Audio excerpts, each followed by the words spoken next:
cut my video, and the rest of my video, the beginning was silent.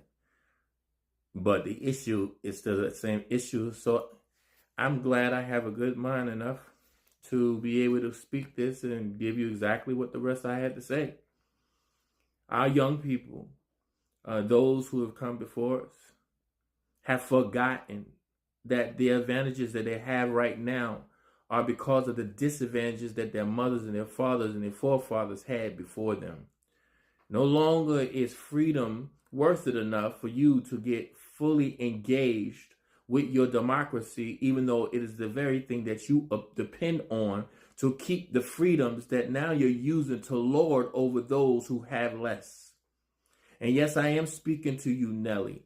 And I am speaking to you, all you other artists who now kowtow to a white supremacist to act as if that now this presidency is going to be that much better than the first presidency.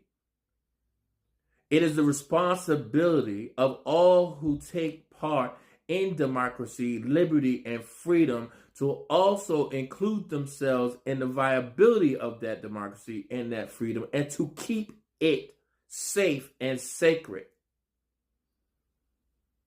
You bring into office and allow someone who would touch your daughters and touch your family in different ways, convicted of 34 counts of fraud, convicted of sexual assault of touching a woman without her permission.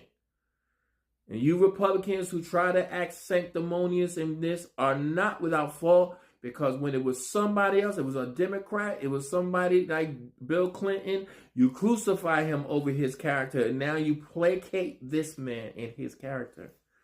I come to you as a future apostle of God to let you know that this may stand in the laws in Congress, in the halls and annals of the Capitol, but God will not allow this to stand. And the good people of this nation, the same ones who rose up during the 60s in the Civil Rights Movement, rose up during Jim Crow, the ones who rose up in slave rebellion, they're going to stand up in this time just like any other time. And you're going to see that even though you anointed a king, we serve the King of Kings and Lord of Lords, and his power is greater than yours.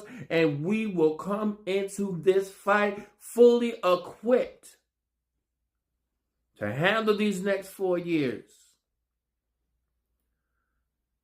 You and your dog whistles, and you and your statements, and now all of a sudden slavery doesn't exist. We know